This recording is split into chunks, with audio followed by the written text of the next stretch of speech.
All right, so we're going to take notes on how to solve exponential equations.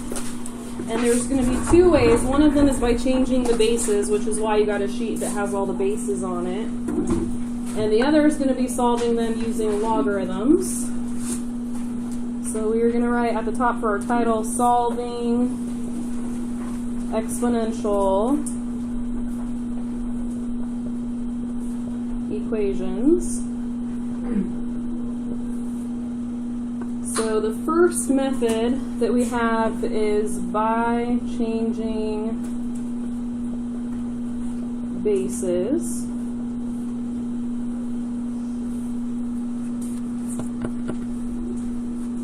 And our first example problem that we're going to do is 16 to the v power times 1/8 to the negative v minus 3 equals 32. Do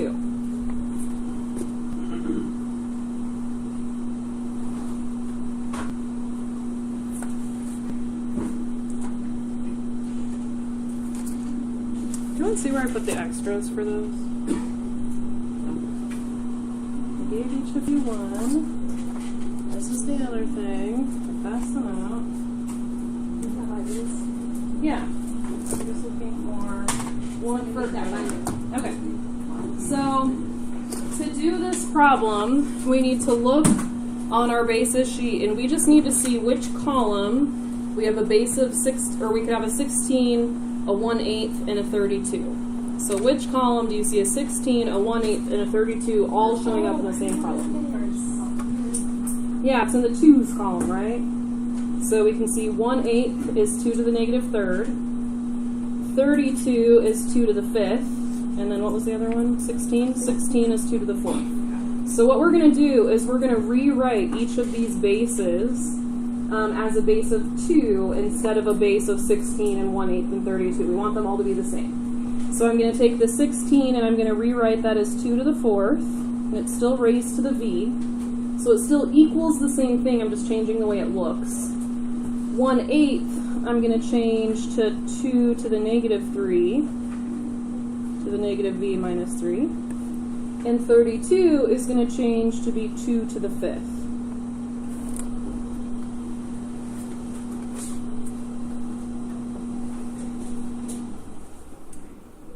Okay, so we just have to clean up the problem a little bit.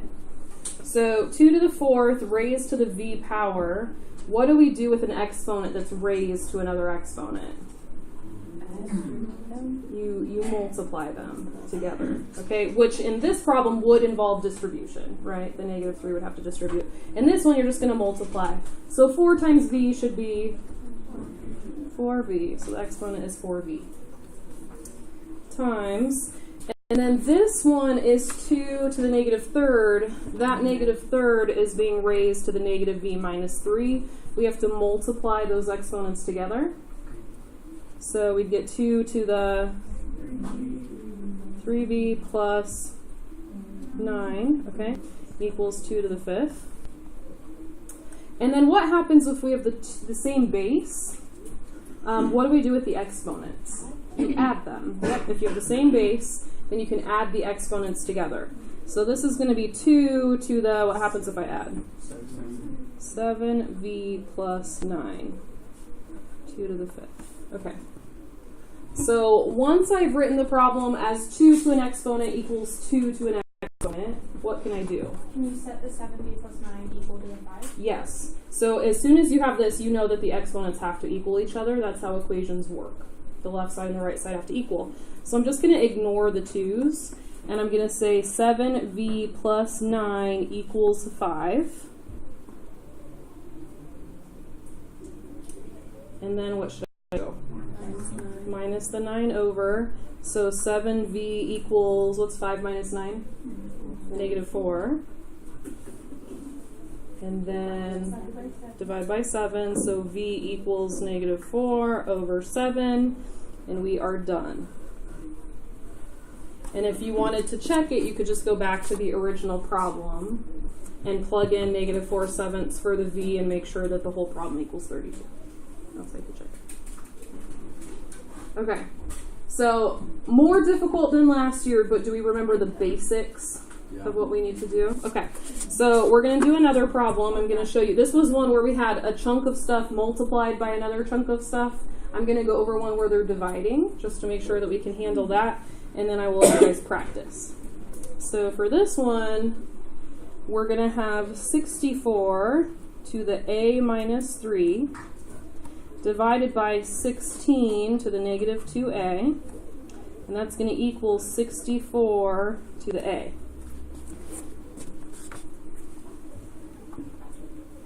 That's negative 2a? Yes. Yes. So what are we thinking right now? Yeah, what column can we look at to see a 64 and a 16? 2's column and the 4's column. Okay? So these numbers show up in the 2's column and the 4's column. That means you can change it to a base of 2, or you can change it to a base of 4. Your answer will work out regardless. Okay? Well, let's go ahead and do 4 since we just did 2. So 64 should be rewritten as what? 4 to the 3rd. So the 64 got replaced with 4 to the 3rd. I still have an exponent of a minus 3. And then the 16 gets replaced with 4 to the 2nd. I still have a negative 2a. And then this equals 4 to the 3rd.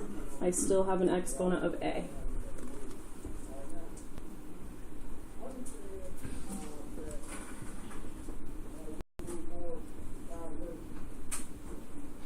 Okay. So what do we do with the exponents on the top? Yeah, we distribute. We think about the 3 inside being distributed to the a minus 3 because we know our exponents have to multiply. So if you do 3 times a minus 3, what do you get?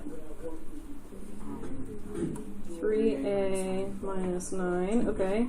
On the bottom, we have 4 to the negative 4a. And then on the right side, we have 4 to the 3a. Okay? So if two bases that are the same are multiplied together, then you add the exponents. If two bases that are the same are divided, you subtract the exponents. Okay? So when you do the subtraction, this problem works out pretty nicely because you are only subtracting one term. But sometimes you could be subtracting an exponent that has 2 terms, and then you have to make sure to distribute the negative. So what I'm going to do is just have an example on my notes of doing the process well. I'm going to show my work off to the side so that when I do this in the future, I'll do the same process. Okay? So I'm going to write down off to the side 3a minus 9 minus, and I'm going to put negative 4a in parentheses. And I'm going to do that because on this problem, it didn't really matter. But in another problem, if we had more than one term inside the parentheses, we would have to make sure to distribute that negative to both of the terms. Does that make sense? So I'm just going to show myself doing that work so that I don't make a mistake in the future. So 3a minus 9 plus 4a. And so that 4 has an exponent of what? How many a's?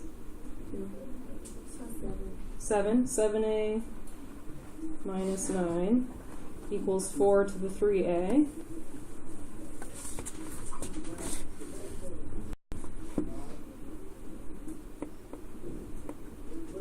Okay, so what do we do now? Yeah, ditch the 4's. We have 7a minus 9 equals 3a. You could add 3a, or you couldn't add 3a, you could subtract 3a. You can't divide yet. Yeah, so if we want to get the a's to one side, it makes more sense to take the 7a and move it to the right than it does to take the 3a and move it to the left. So we'll go ahead and subtract that 7a. So we get negative 9 equals negative 4a.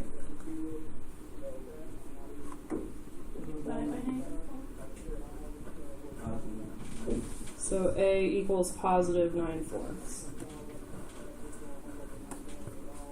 Okay. All right, how do you feel about the difficulty of these problems? Kind of okay? They're okay? All right, so the plan is, okay, so on our notes, the second way of solving exponential equations is going to be using logs. All right. So our first example is 6 to the 2x plus 1 equals 13. We could not solve this equation by changing the base because 6 and 13 do not show up in the same column. So as soon as we see that, we can't change the base. That means that we have to solve this equation using logs, okay? There's two different ways to think of it, and I'm going to write both of them down, and then you choose the way that you like to think of it and just be consistent with that, okay? So one way to think of it is to think of it as converting the form into an exponential or into a log equation. So first way is to change the form. The second way is to log both sides. The only difference in these two different ways is the way that the first step looks. Other than that, they're basically the same. Okay? So if we're going to change the form into an exponential, or sorry, it is exponential, we're going to change it into a log problem. Then I'm going to say log with a base of what? 6, log base 6 of 13 equals 2x plus 1. If I'm going to do the version where I log both sides, 6 to the 2x plus 1 equals 13, then you would say, oh, if I need to get rid of 6, the opposite of exponential with the base of 6 would be log with the base of 6. So I would write on the left side of my problem that I'm going to do log with the base of 6. And on the right side, I would write log with the base of 6. So that means that what you have is you have log base 6 of 6 to the 2x plus 1. And you have log base 6 of 13. Because these are inverse operations, log base 6 and exponential at the base of 6, then log base 6 and an exponential base 6 would cancel. So some people like that method because it has the idea of like doing the opposite, where like if you have a plus 1 in a problem, you should minus 1. If you have a times 2 in the problem, you should divide by 2. If you have a base of 6, you should log base 6. So you're thinking about doing something opposite. Over here, you're just thinking, oh, I need to do like the Tootsie Roll and turn it into the other form. Okay, so whichever way you choose to think of it is right. You can solve it either way. Because if you look what we have right now, we have 2x plus 1 equals log base 6 of 13, and our two equations are exactly the same. You guys see that? So both are valid ways of doing it. Okay? All right, so what should we do next to get the x alone? Subtract 1. So here we've got log base 6 of 13 minus 1. Notice that I didn't subtract 1 from 13. I knew that that minus 1 would be on the end of the problem. All right, and I'll go ahead and show my work here too. 2x equals log base 6 of 13 minus 1. Okay, and then what do I do? Divide by 2.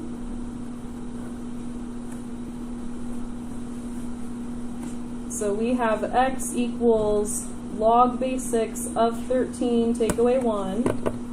And that is all being divided by 2. So that is considered an exact answer. My x is all alone, so that's an actual solution. And then if we want to see the answer looking a little bit more tidy, we can actually plug this into our calculator. So if I want to plug this in as a fraction because it looks like a fraction on my paper, I'm going to hit alpha y equals, so I can make it look like a fraction in my calculator. And then how do I type in log base 6 of 13? Math, up, log base 6 of 13, then I take away 1. Do you guys see how I typed that? So I'm not doing 13 minus 1 is 12, okay?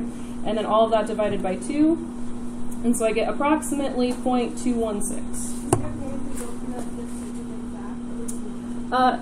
It depends. It doesn't make a big difference for today. If you flip over your worksheet, did it say exact or approximate?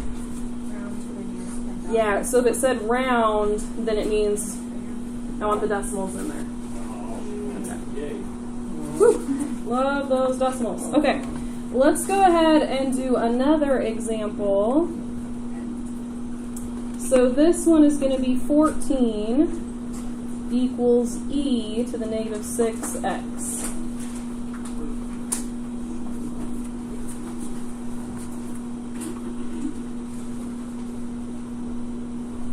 So we have two different ways we can think of starting it.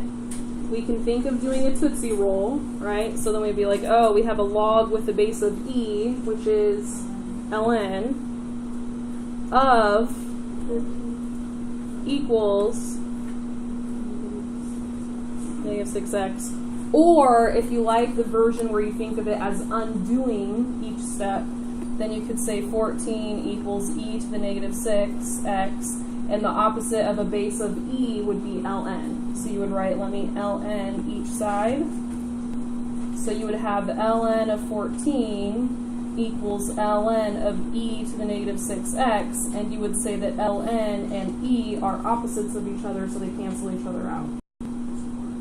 So either way you think of it is fine.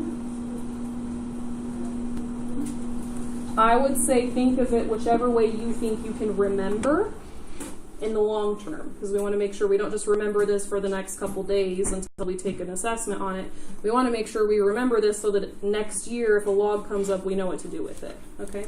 All right, what's our next step? Yeah, divide by negative 6, and then we're actually done. So I have x equals ln of 14 divided by negative 6. There's my exact answer. And then for my approximate answer, I've got ln of 14, and I just hit the ln button because there is an ln button. If you want to do math up and type it in as log base e, you can actually type it in as log base e and get the same answer. It's just not necessary to do it that way. So here we get negative 0.4. 39 is followed by an 8. So if 39 is followed by an 8, what does it go up to? 40. So it's negative 0.440.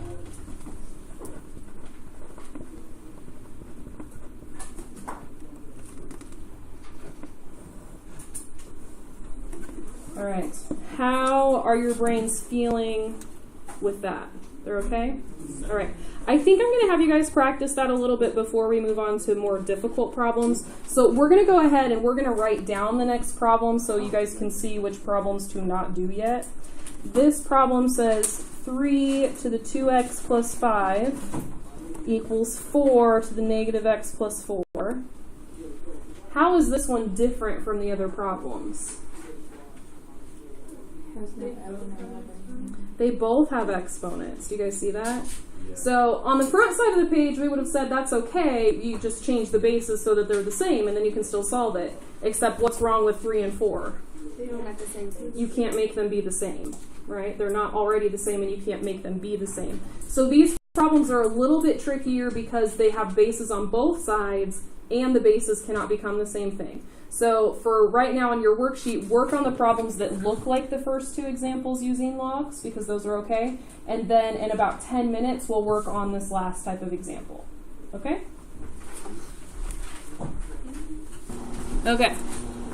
So here is the process for doing this one.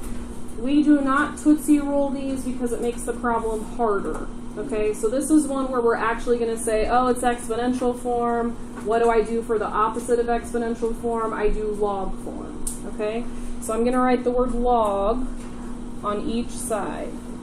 And at this point, I shouldn't hear any headphones anymore.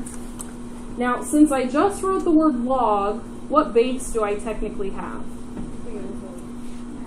10. I have a base of 10, because anytime I just write log, that means that's the base I have. Okay? So I have log base 10 of 3 to the 2x plus 5 equals log base 10 of 4 to the negative x plus 4. And now we have to remember something that we talked about last week. What happens if you are expanding something in log form and the something that you're expanding has an exponent? Where can you move the exponent? You can move it to the front. So what we're going to do is we're going to take this exponent as a group, we're going to move it to the front, and we're going to take this exponent as a group and we're going to move it to the front. So the reason that we're doing that is we're getting those x's as exponents down from an exponential form so that we don't have to think of them as exponents anymore, and it makes it easier to solve. Okay? So we're going to have 2x plus 5 times log 3. And log 3 really just represents a nasty decimal. Okay? So it's kind of like a number that is now outside of parentheses. So we've got negative x plus 4 times log 4. Okay. So what could we do to get rid of those parentheses? Distribute. Remember, this is just a number, so it's kind of like if we had a 5 outside the parentheses, we could distribute that 5, right? So I'm going to go ahead and distribute log 3, and it's going to look weird, but I'm going to go ahead and write it. I've got log 3 times 2x plus log 3 times 5. I'll go ahead and call that 5 log 3. Are we okay with that? Wait, why'd you do that? I could actually, well, I could call this 2x log 3 if it makes you feel more comfortable for them to look the same. Yeah, they need to look They need to look the same. Alright, 2x times log 3. Is that better? Okay. For the other one, we're going to have negative x log 4 plus 4 log 4. This is one of those situations where things look messier before they get simpler again. Okay? Now, this 5 log 3, that's just a nasty decimal. This 4 log 4, that's just a nasty decimal, that's a number. Okay? So kind of what we have is we have like something times x plus a number equals something times x plus a number. We actually have a very simple linear equation right now. It just happens to have nasty decimals everywhere throughout the problem. Okay? So our next goal to solve for x is to get the x's to one side and to get all the numbers that don't have x's to the other side. Does that make sense? Get x's to one side, like we normally do. Like if I gave you a problem and I said, we're going to go ahead and solve the problem, 5x minus 1 equals 2x plus 4. You would want to get the 5 and the 2x on the same side, right? Yeah. And you would want to get the 1 and the 4 on the other side. That's exactly what we're dealing with right now. We just have a lot of logs and decimals, right? The logs represent decimals that we're trying to keep looking nice, okay? So what I'm going to do is I'm going to go ahead and take this right here. That's an x. I'm going to add x log 4, and I'm going to add it over here to this side, okay? So I've got 2x log 3 plus x log 4. So now all my x's are right here, right? Now this represents a plain number, it doesn't have an x in it, and this represents a plain number, it doesn't have an x in it, okay? So I want to go ahead and I'm going to take this and I'm going to subtract it over to the other side. So I'm going to minus 5 log 3. So I'm going to drop my equal sign down. Here's my equal sign. I have the 4 log 4 on the right side already, and I'm going to go ahead and subtract the 5 log 3 over to that side as well. So the problem looks just as complicated as it did with the last step, but the x's are on one side. That's the only difference. So we've got one side that only has numbers. We've got one side that has the x's. Does that make sense? Okay. Now here's the weird part none of you would probably think of. We're going to look at this and we're going to say we have a GCF of x. So I'm going to take an x and write it in the front. And then I'm going to take everything else and write it inside the parentheses. So for the first term, if I pulled out an x, what's left over? 2 log 3. Okay? Plus log 4. Plus, I take out the x plus log 4. And that equals all this mess.